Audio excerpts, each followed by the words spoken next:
Good morning, everyone. It is a privilege to be here at Brooklyn College with you this morning.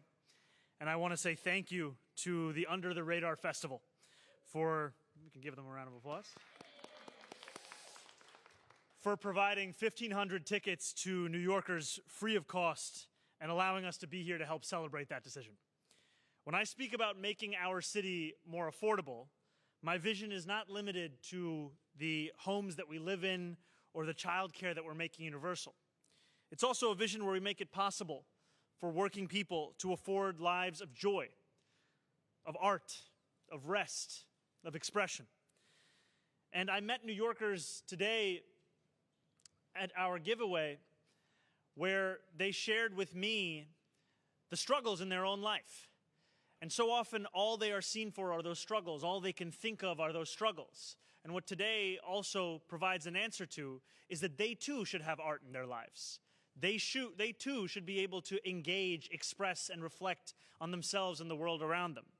And I'm so thankful, frankly, to this incredible festival for not only the work that it has done in years past, but its commitment today in ensuring that arts becomes that much more accessible for each and every New Yorker, especially those for whom it hasn't been the reality.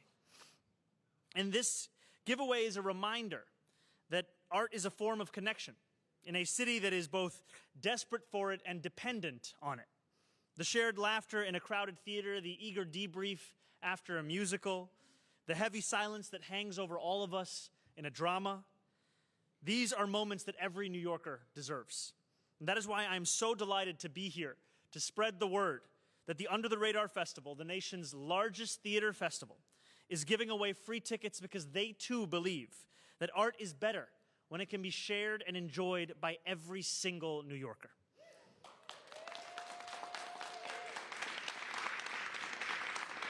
So I encourage everyone to take advantage of this incredible offer and to witness greatness from the stage, because the next legendary New York theater star is probably waiting just behind the curtain. And I even had a man look at me and say, as one former rapper to another, you need to come to my show. So everybody's making their pitch, as they should. And now New Yorkers need not worry about how much money's in their pocket on whether or not they can actually attend that show. Because what this provides the opportunity to New Yorkers for is the chance to fall in love with their city all over again. And I am so thankful to this festival. I am thankful to our partners in government. I'm thankful to our Assembly member, Rodneysh Bashad-Hermelin. And I'm thankful because what today shows is just one step we are making to make this a city that everyone can afford not only to live in, but also to enjoy. And the affordability agenda cannot simply extend to the largest issues in our lives. It has to be the focus of all of our efforts in each and every moment of the day that we call New York City our home. From the buses you ride to the theater, to the show itself, this is an agenda that has to give New Yorkers back the city that they love, the city that they deserve. Thank you so much.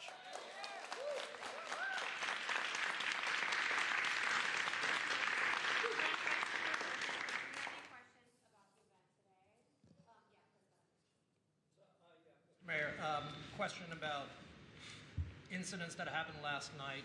Two people were shot. Sorry, do you have any questions about the ticket event first, please? Yeah, go ahead first. Can I definitely get a question after that? Yes, absolutely. Go ahead. You, yes, sir. Yes. Yes, sir. Hi, Michael Paulson from the New York Times. I'm curious about whether you see this as a one-off or whether you have a broader critique of the affordability or accessibility of theater in New York, and if so, what you see doing about it. This is just one example of an agenda and an approach that we are going to take to ensure that arts are not simply thought of as a luxury for the wealthy or a treat for the tourists. Arts have to be something that are infused into the lives of everyday New Yorkers. We know that for too long, it has felt as if a world away. There are people just a few blocks away for whom this festival was something they hadn't heard of until this announcement was made. And so we are going to spend our time, our agenda, and the time that we have in office in doing everything we can to bring arts back to New Yorkers all across the 5 boroughs. Thank you. There were 2 police-involved shootings last night. I was wondering, when were you first briefed on those incidents, and how come you didn't put out comment on it until this morning? Since we're short on time, I also wanted to ask, we reported earlier this week... Chris, I'm just going to answer that one, and then I'll come back to you for the second one, just to make sure we answer in totality. So I take it very seriously, the language that I use, and I think that in a situation such as this, you have to be very intentional in what you share. And so while I was briefed about this late last evening, I wanted to make sure that everything that we shared with New Yorkers was the language that we wanted them to know about this. And I've made those broader thoughts clear. And I would also add, frankly, that last night officers were placed in incredibly difficult and dangerous circumstances. The actions they took, they responded swiftly.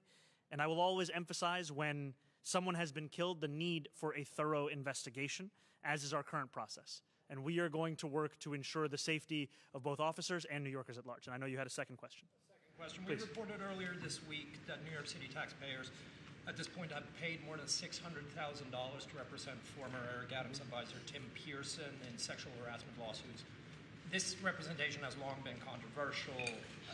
Do you plan on rescinding that taxpayer-funded private representation from Mr. Pearson? As soon as we read that report, we started to look into it, and when we have anything additional to share, we will do so. But thank you for the reporting. Mayor, following up on the police incidents last night, I'm just wondering about protocol. Do you call the officers? It can be very traumatic if they're involved in a fatal shooting. Did you speak to the police commissioner, or just what was your interaction with the NYPD?